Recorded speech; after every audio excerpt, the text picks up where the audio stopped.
Hello everybody and welcome to Nintendo Week for the end of week of February 18th to 24th. I'm your host Colin McIsaac, and as always I'm joined by Alex Plant. Not vegetarian friendly. And Benley Moreau. What's up? This has been a big week for Nintendo. At the beginning of the week, we got Nintendo's quarterly financial results briefing, so there has been a ton of news from that. And after the break, we are going to be talking about Amiibo. There's a ton of Amiibo news from this investor briefing, so we're going to be going over some of that, but also we're going to be investigating Nintendo's long-term plans, what we think Amiibo means in the future. So, get ready, guys. The first day sales of Majora's Mask 3D are significantly higher than those of A Link Between Worlds. It sold about 225,000 units in Europe compared to about 150,000 units for A Link Between Worlds. It sold about 350,000 in the United States, which is nearly double the sales of A Link Between Worlds. And in Japan, it sold 230,000 units, landing it at the top of the week's software sales charts and boosting sales for the 3DS family of systems, particularly the new Nintendo 3DS XL, which sold twice as many units this week compared to last. I'm not too surprised that it outsold A Link Between Worlds, just because there didn't seem to be a lot of energy behind A Link Between Worlds. Plus, I think Nintendo's played this sort of return to roots card a bit too frequently with this series. With the Zelda series? Zelda series, yeah. So it doesn't surprise me that Majora's Mask being this like Star Power remake as opposed to them sort of retreading their retro roots. I'm not surprised it had more impact. But I'll be really impressed if it winds up tracking, better than Ocarina of Time over the entire first month that it's on the market. I know it's sold better at launch, but that the sales tend to be front-loaded as the install base grows, so it's hard to really gauge how it's going to do long-term. But, since Ocarina of Time 3D is the best-selling Zelda remake so far, it'd be really encouraging if it actually even came close to that. So Ocarina of Time 3D, of course, launched when the Nintendo 3DS had a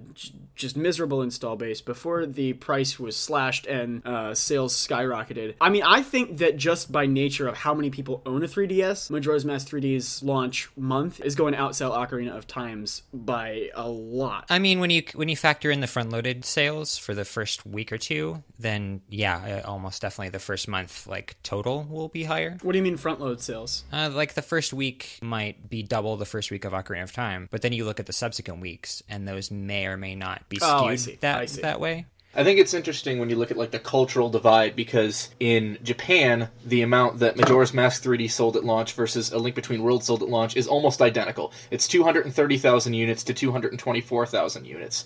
So I think a big reason behind the global improved sales is maybe things like Operation Moonfall. I think there was just a lot more hype for Majora's Mask in the West than there was in Japan, where it's we like this game, it's nice that it's being remade, but it was kind of like a big media event almost in America and Europe, because it was something that fans had been petitioning for so long. And I'm not sure how sustainable those sales are going to be long term. I don't think that Majora's Mask 3D goes on to sell as much as Ocarina of Time 3D does, because I think a lot of it was just that hype of people have been wanting it for years, and now it's out and they're all rushing to get it. But I don't know if that's a good point, and I think it also really plays into well with the sort of analysis of Majora's Mask that has been going on at Zelda fan sites. People read really closely into the game, and that's great. That, I think, has helped glorify Majora's Mask as a game in Western territories that the Japanese audiences probably have not seen the same way. And Nintendo's digital software sales are now stronger than ever. They make up 11% of all of Nintendo software sales. Over the past year, the biggest shift has happened in North America and Europe. So at this time last year, America accounted for about 35% of their digital software sales, but now America accounts for about 50%. Because of this growth, Japan, which used to account for 45% of sales, now only accounts for 30%. So I guess the really impressive thing about the digital sales growth is that they're picking up despite Nintendo still not really inspiring much confidence in people in their account system when it comes to digital purchases. So, for example, cross-buy, or the idea that people will be able to play their games on the next console. On the flip side, I think a lot of that has to do with these games that are doing pretty well in the West, like Mario Kart 8 and Hyrule Warriors, having DLC, and so DLC certainly factors into their digital sales. They're not just counting digital package software sales. It's all the digital revenues they're making across all their software content. Yeah, I'm not particularly surprised or impressed by the fact that their software sales digitally have hit a new high, just because Nintendo has done so little to promote them in the past, and it's just within the last couple of years that it seems like they're really starting to make an effort towards it. And I think there's still a long way to go, But like Alex said, we're starting to see DLC for Mario Kart and Hyrule Warriors and things like that. So I think it's almost by default that their sales are going to be higher this year than ever before digitally, just because it's for the first time ever they're starting to make a push. And hopefully that push continues into the future and we see, better deals offered, more incentive for people to buy digitally, better DLC packs and things like that. So on the hardware side, the new Nintendo 3DS XL outsold the original XL by a very slim margin when looking at US launch sales. In Europe, however, the original XL still outsold the more recent models. Not too surprising. First of all, the original XL launched at what normally might have been the expected point at which sales would be increasing. So the fact that it outsold the original XL by a very slim margin just kind of goes to show that it's being released late, and so it's getting those front-ended sales, kind of like we were talking about with software, except for with hardware, it's really the hardcore owners that are going to be rebuying the new models. Plus, not only that, but I think the sales range that it hit, which coming up on 200,000 units for the launch week, it's about in line with what you'd kind of expect for the baseline for the higher-end Nintendo hardware. So we're talking handhelds that are in the $200 range, or consoles like Wii U that are $300 and above. That's kind of a price point that they haven't really hit until this generation, but they've been pretty consistent about how the sales have been when they've been introducing these higher. Yeah, I feel like it makes sense that new 3DS should sell higher at launch than the XL did, because the XL, it's just that. It's just a bigger model. Whereas new 3DS, it has more features and everything. But I don't think it came anywhere near hitting its launch potential for several reasons. I don't think there was a killer app that launched alongside it. There was in Japan with Monster Hunter 4 Ultimate and things like that, but I don't think there was any... You mean people in the West don't like Monster Hunter? Are you telling me that Monster Hunter doesn't do well in the West? That can't possibly be right. What?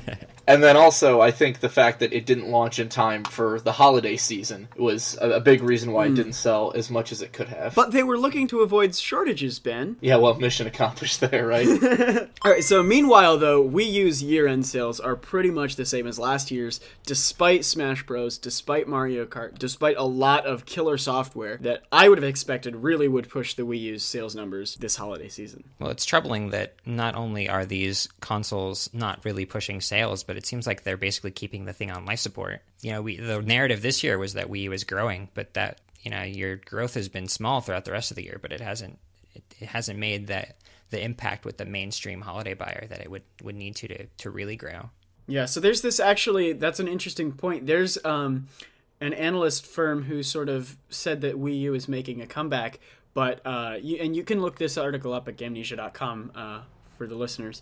But the graph for the Wii U's growth, it had already peaked, and it was sort of leveling out and declining. So year-long, 2014 was a slightly better sales year for Wii U than 2013 was, but the holiday season, it actually sold a few thousand units less.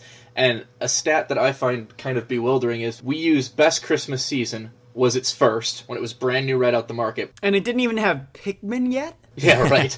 And what it sold in that first holiday season is a little bit less than what it sold in the next two combined. Oh my god. Jeez. Yeah, it sold about... Well, that's another example of the front-ended sales trend that we've been seeing. Yeah. Right. Wow, I've done my research on this, and I didn't even realize that the Wii U was selling that poorly. Well, that was the real shocking thing, was after launch, or when it first launched, you'd think, oh, these are pretty good sales, and then as soon as the launch was over, it's like, oh man, it hit rock bottom. Yeah. Yeah, wow. In Wii U's first launch window, just from was it November 18th or something that it launched? Yeah. From then until the end of the year, it sold just over 3 million units, and now in each of the past two holiday seasons, it's sold 1.9 million in each.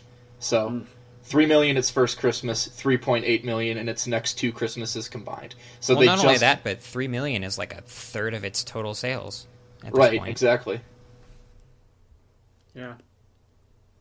And that's right at launch. Well, wow. Let's move on to Nintendo is looking to push local multiplayer for Nintendo 3DS in Western territories. Iwata says that the local multiplayer for Pokemon, Monster Hunter, and Yokai Watch has helped the 3DS's growth in Japan, and they want to extend that effect worldwide. I definitely think there's merit to this, but I'm concerned that the local multiplayer and online multiplayer to Nintendo are mutually exclusive on handhelds, and as a result that they won't put much effort into good online modes. So if you look at the past, they're the only games that we've really seen pull off both successfully are Mario Kart 7 and Super Smash Bros. And both of those games' online modes are essentially single player with more realistic opponents. But many of their games, like Luigi's Mansion 2 for example, they feature online multiplayer that just recycles the local multiplayer modes. So unless you're like with your friends on Skype or something, you're not talking with these people that you're playing with, you're not exploring with them, you're not really playing with them, you're just occupying the same space in game. And that's not as fun because those multiplayer modes were built for interaction. They weren't built for isolation. And then we have games like Mario Party Island Tour. It's Mario Party. It's literally made for multiplayer, and it doesn't even have online play. It's local or nothing. And honestly, I feel like here in the States, most people are going to choose nothing. So, I mean, I love local multiplayer, and I do hope they support it well, but I hope it doesn't come at the expense of online play. I mean, I think I agree. I mean, I'm not even sure you could say local multiplayer is a strength of handhelds. Which is shocking why they want to push it so hard. Right. Well, I think they're looking at games like Pokemon and thinking that is somehow replicable across games that aren't really like Pokemon. Because I don't know if you noticed, but the three games that are what I referred to, they're all RPGs, aren't they? Mm-hmm. So if you're going to try to apply what's working with RPGs to other genres, I'm not sure it's going to work as well because the interactions in RPGs are very different than the interactions in games like Luigi's Mansion. Yeah, I don't know that attempting to push local multiplayer is anything that's going to help improve sales in the West. Maybe that's something that they've had some limited success with in Japan, but I don't see any way where that improves sales. But if you are going to push it, I don't think it should be taking games that would be better off with a good online multiplayer mode and instead giving them a local multiplayer mode. I think you need to build something from the ground up designed for that. Like Alex said, it works pretty well with Pokemon, but you can't just shoehorn that into any other game. It's got to be stuff that's similar to that, stuff that has the similar appeal to Pokemon where you'd want to, get together with your friends and trade or interact, because otherwise local multiplayer on handhelds it's just not something that has broad appeal anymore. Right, and it's strange to me too because there's the element of sales and them wanting to push local multiplayer in order to improve sales, but then there's also the element of just fun and making good games, and I feel like their motivations for making local multiplayer is not what it should be. I feel like they should be motivated to make local multiplayer modes good in order to improve sales, but I think just the language that he uses gives me the sense that they're really just trying to shove out whatever local multiplayer features they can. And not designing local multiplayer modes from the ground up to facilitate an actual enjoyable local multiplayer experience. Yeah, it seems like they're relying on it as a pillar for growth, and it's troubling that they're looking at Japan and in particular Japan handheld trends and trying to apply those globally. Because if there's anything we know about handhelds in Japan, it's that the consumption is very different than it is anywhere else in the world. Absolutely. Because it's so densely populated. And it's a trained commuter culture, so people have time to play their handhelds. Right. So Nintendo TV will not be coming to Europe after all. The service was in development for a long time, but Nintendo of Europe has finally pulled the plug due to the vast and varied troubles that come with assimilating so many services and so many licenses into a unified ecosystem. So when I first heard this story, I thought, what's Nintendo TV?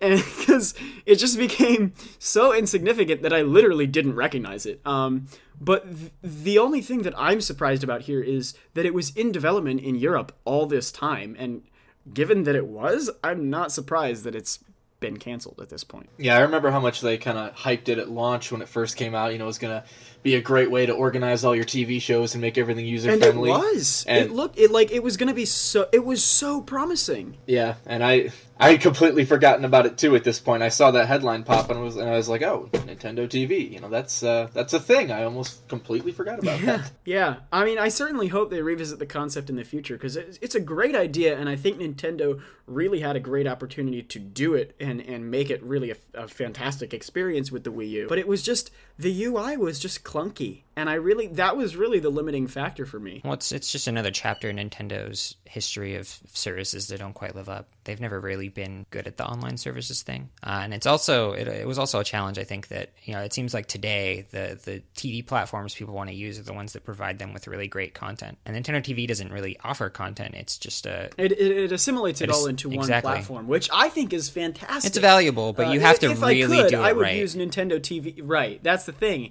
And they do it okay. They don't do it it's just right. okay. It was good for me when I first got a Wii U because I had no cable box, but now that I kind of moved on to different TV consumption habits, it doesn't meet my needs anymore. He's evolved beyond Nintendo TV. Nintendo is surprised and impressed at how successful Tomodachi Life has been worldwide. They're particularly impressed with its impact outside of Japan, where it was the first title in the previously unestablished franchise, whereas in Japan they had the prior Tomodachi Life game on the Nintendo DS. In Europe especially, it's been outselling Animal Crossing New Leaf pretty steadily, and its sales in France alone are stronger than its sales in all of the US. In Europe, there was even a pink Nintendo 2DS bundled with Tomodachi Life, which Nintendo says has done a remarkable job attracting young female customers, and as a result made the 2DS account for nearly half of all Europe's 3DS sales this year. I mean, on the one hand, it's a good case study for how Nintendo shouldn't really worry too much about restricting its games to a single region. I mean, that's their big thing, is they make games that are at least fun enough to be somewhat appealing on a global level, even if they're not all going to be smash hits around the world. On the other hand, it shows that this genre, this sort of life simulator genre, is one that is consistently strong for them. Yeah, and I hope Nintendo is able to look at this and see how successful this title, it's kind of a weird game. It's not really something you might... By the power of waffles! All hail the Virtual Boy. But... I hope they're able to look at this and see that maybe, it's worth bringing up some of those more obscure games and taking them outside of Japan, localizing them to Europe, localizing them to North America, and not just sitting on them in Japan and saying, well, we're not sure how the West will receive them, because Tomodachi Life has been received incredibly well, so hopefully that translates to more games being localized. Like Mother 3? No, we can't get your hopes up that high. Every time I think about Mother 3, I just get sad. In this investor meeting, Iwata hinted that there are more Wii U games coming in 2015 that they have not yet announced. We know nothing about these unannounced titles, but they did come during a slide that talks about gamepad use and user-generated content, for example, the shareable levels in Mario Maker. So they may have something to do with that. As far as Wii U games that I think might actually be coming, I think they might finally be ready to unveil a Metroid. Metroid. And the reason why I say Metroid, they've been hinting for a while that they'll be releasing more games for advanced gamers. They sort of started that push last year with games like Hyrule Warriors and Smash Bros. And they seem to be continuing it this year with Xenoblade and Zelda. I don't necessarily think that means it'll actually show up this year, but I think it'll be announced. I agree with Alex that Metroid is a definite possibility because they're releasing some more mature titles this year. Not mature literally as in rated M, but it's been a while since we've heard anything from the Metroid franchise. But the game I'm kind of looking to see if they announce is a Paper Mario for Wii U. Yes. Back at the end of 2013, someone who works for Intelligent Systems, which is the team that makes Paper Mario, he put on his LinkedIn profile that he was working on an unannounced Wii U game. So that's been about a year and a half since he added that to his resume. And, these kinds of things... At that time, Shin Megami Tensei X Fire Emblem announced? Yeah, that had already been teased at that point. Okay. So...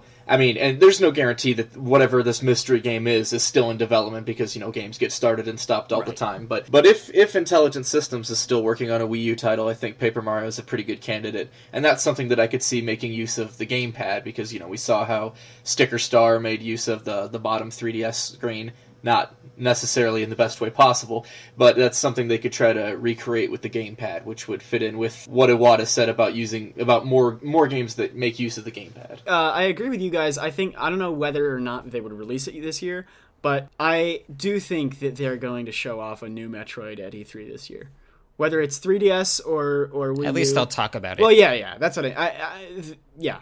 I don't mean necessarily a trailer and it'll be on the show floor and everything. People keep asking them about it, so it's inevitable, I think. Likewise, there are more unannounced third-party games coming to 3DS. But more importantly, Iwata shows interest in helping third-party developers promote their games in Western territories, which will, as Iwata says, create new opportunities. So you can bet that we'll see Nintendo promoting Yokai Watch when it comes west, Bravely Second, likely some others. Yeah, a lot of what he said was specifically in regards to a lot of Japan-only titles. So I'm sure this is going to be a lot more. We'll see more RPGs or maybe, life simulator type games. I mean, it's hard to say how many of these will actually be localized, but with him looking to help third-party developers, publish their games and publicize their games in the West, maybe we'll start to see more of that. Now, if only they could have shown this interest toward big Western studios on Wii U back when that thing was launching, and not just had this token. Here, you can port our games now, or port your games to our system now, because we have 2 control sticks. And finally, the last news from the investor meeting, Iwata revealed that next quarter they will reveal plans for many big changes at Nintendo, including their quality of life plans, their smartphone plans, and aggressive IP licensing. So we will be on the lookout for that information at their next financial briefing. We have new trailers for Pokken Tournament, Xenoblade Chronicles X, and Xenoblade Chronicles 3D. There is nothing terribly interesting in any of them that we haven't seen before, but do feel free to check them out if you'd like. There's also a new trailer for Puzzle & Dragons Super Mario Edition, which reveals new gameplay information, but we're not gonna waste our time on that. Crucify me if you want. If you really like Puzzle & Dragons, feel free to send me all the hate mail you can. As far as podcast goes, please understand. Star Fox U will have multiple control options. The most recent issue of Game Informer confirms that you can play either with the analog sticks or motion controls, so if you were worried that the game would be a little too gimmicky for your tastes, you can put that fear to rest. At least in terms of control schemes. I mean, this has kind of been the unsung killer feature of Wii U, is you can play pretty much any Nintendo franchise that's shown up in any way that you want. It really surprised me, actually, that they weren't selling that feature when the console first launched. They had that lame "how you will play next" marketing slogan that I don't think resonated with anyone. But instead, they could have said something like "play the way you want." Well, we've established already that they don't hire advertising firms for anything. Well, I'll say, I think it's nice that you have the choice to play with or without motion controls, but I don't know if that is honestly the problem that people are going to have with Star Fox U, because what they've said about it is the TV screen is going to display the normal, third-person view where you can see your ship and everything, and then the gamepad is going to be in cockpit mode, and that the game's going to be designed where you're going to want to look at both screens. It's going to be advantageous to look at the gamepad at times, and it's going to be advantageous to look at the television screen sometimes. So while it's nice that it won't be, motion controls only, I think it's still going to probably be too gimmicky for some people. I think people are going to have a hard time figuring out which screen they should look at when. I think it's going to provide some really cool gameplay opportunities, and I'm excited for it. But I think either way, this game is going to end up alienating some fans that just want a simpler control scheme. There was a strike going on for a long time at one of the major ports coming into the West Coast from Japan. The details on the strike itself aren't really relevant here, but what is important to us is that the strike is partly to blame for the intense shortages of stock Nintendo's been seeing in America. However, the strike is on the brink of resolution, so we may see things improve soon. I personally kind of feel like Nintendo is using the strike as an excuse to say, we totally made enough amiibo, but we just couldn't ship them all in. However, that said, Japan and Europe, they have not been having stock shortages, so you never know. I kind of feel like the issue is two ways and not really entirely to blame on the Well, at the strike. same time, Amiibo is nowhere near as popular in Europe or Japan as it is in America, because North America makes up 63% of Amiibo sales so far. So they don't have to ship as many to Japan or to Europe to meet the demand, because the demand is much smaller there. A fan has conducted a study of which characters Japanese gamers want to see as DLC in the latest Super Smash Bros. In a landslide, veteran fighters won the poll.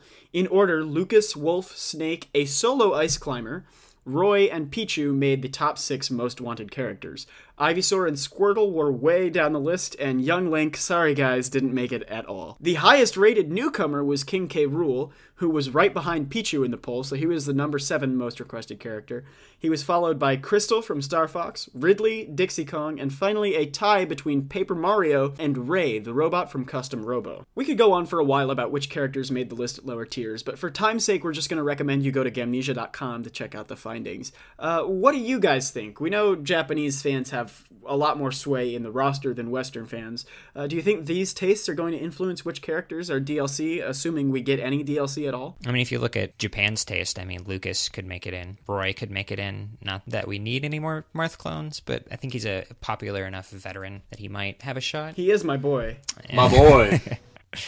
And then Wolf adds some diversity to that Star Fox lineup. So I think as far as veterans go, they're the standout possibility. I'm going to get a lot of hate for this, but I think Falco should have been cut over Wolf. I'm actually inclined to agree with you. From a moveset perspective, and I know. Well, not even from a moveset perspective. I think just from a character perspective, like, all he's done is he existed. Like, he didn't really do anything to get into Smash Bros. In the first place. Whereas Wolf was like he was the lone guy who left the team for a while and then came back in your dinosaur game. I'm also kind of surprised to see K. Rool and Dixie Kong on the list because from what I understand, Japan or Japanese players tend to see Smash Bros. As a very Japanese pride sort of game where they're happy to celebrate the Japanese characters that are created Whereas in Japan. the West says, I don't want any more of this anime. I saw a great picture of Captain Falcon beating, I think it was Shulk, Robin, and Lucina, and the caption was, I don't lose to anime. And of course... Was it Captain Falcon? Yeah, he had an anime. Because that's hysterical. Anyway, so I would actually counter that point by saying simply, I definitely see that. But also, Donkey Kong is Nintendo's, it's their fourth biggest franchise, I believe. And it only has 2 playable characters, when there really are at least 5 playable characters who would have viable movesets in Smash. So it's a little absurd that such a massive IP only has 2 representatives. At least in the case of Metroid, there's at least an argument to be made that, Ridley couldn't get in, or, Dark Samus is just a clone, or... Well, Metroid isn't really a character game. Exactly. It's Whereas Samus Donkey Kong really is. So, yeah, I definitely agree. I could easily see, a Melee pack this spring that has, Mewtwo, Roy, and Popo. And then, a Brawl pack later in the year that has, Lucas, Wolf, and... Who else was... Maybe just Lucas and Wolf. So the producer of Captain Toad has reiterated that he'd like to see Captain Toad in more adventures in the future. He even emailed the director of Mario Kart about including Captain Toad somewhere down the line. I would love to see Captain Toad as Mario Kart DLC. He could ride in a minecart. How freaking awesome would that be? Right? And I would also love to see literally any Mario character that isn't a baby or a turtle. How do you feel about baby turtles? I have a whole rant about characters that got the short end of the stick. Oh, I've heard that rant. Car jokes. I've heard this rant too, and probably on a completely separate occasion. Probably. That's a discussion for another time. Yeah, he should have emailed Sakurai. Because Captain Toad would be a great, diverse addition to the Smash Bros. Line. I feel like you're being sarcastic, and I don't approve of that, because I think Captain Toad would be a great addition. In our podcast planning document, Alex... in fact, says, insert general heckling of Ben. Yeah, so a little background on Ben and Captain Toad. So last year at E3, Ben shows up at my house, and he says, Captain Toad, Game of the Year. And so that became, he met a few of my friends that day, and that's, the one thing that they remember. That's fantastic. I'm glad. That's the impression I would like to leave. And my wife, too. Every time we talk about you, we mention Captain Toad. That was... He didn't only say that at your house, Captain Alex. Toad, he said that all the time during E3. Every dinner we had, we recorded, a podcast with Gen Game staff. Every time, he just was always saying, Captain Toad, Game of the Year! So what we really need, I guess, is a Captain Toad podcast. Yes, I would so be down for that. Time for adventure! Anyway. Upcoming dates. Ironfall Invasion, the third-person shooter we talked about in the first episode of Nintendo Week, launches on February 26th, so you can pick that up if you're interested. And Kirby and the Rainbow Curse launched just a few days ago on February 20th, so if you're looking for a fun little game for your Wii U, be sure to check it out. I don't think none of us here have had the chance to play it yet, have we? Besides E3. So some other general facts and reminders. Xenoblade Chronicles X is 22.7 gigabytes large, which is over 2/3 the storage space on the Wii U Deluxe model's hard drive. Xenoblade Chronicles 3D is 3.6 gigabytes, which is almost the entire storage space on a new Nintendo 3DS if you didn't upgrade the SD card. Actually, I would say it is, isn't it? Because the system stuff takes up some space, too. Yeah, that's true. right? That's true, yeah. So if you're thinking of buying either game, you'd be doing yourself a favor to buy physical copies rather than the downloadable digital ones. And as a side note, even if you're going to be buying a physical version of Xenoblade X, they're strongly encouraging you to do an install of the map data so that you can have a seamless world exploration experience. So you'll still have a pretty hefty install. Sadly, we don't know how big that'll be, but we'll find out and let you know as soon as we know. And a new speedrunning world record has been set for Animal Crossing. The record is now 71 hours, which speaks to how long a game Animal Crossing really is. Yeah, I'd like to know what an Animal Crossing speedrun is. Yeah, well, I believe it's, getting all the fossils, getting all the kinds of, so bugs. all the collectibles. Is there like a save the animals versus kill the animals option like there's with Metroid? That's really what the shovel's for, isn't it? The fossils came from somewhere, so... I loved that Sakurai said that they considered putting Villager in Brawl, but decided that he didn't look enough like a fighter. And now he's got this whole, mythos around him that he's a total murderous psychopath. Alright guys, so that's all the news. After the break, we will be back to discuss Amiibo, so do stay tuned.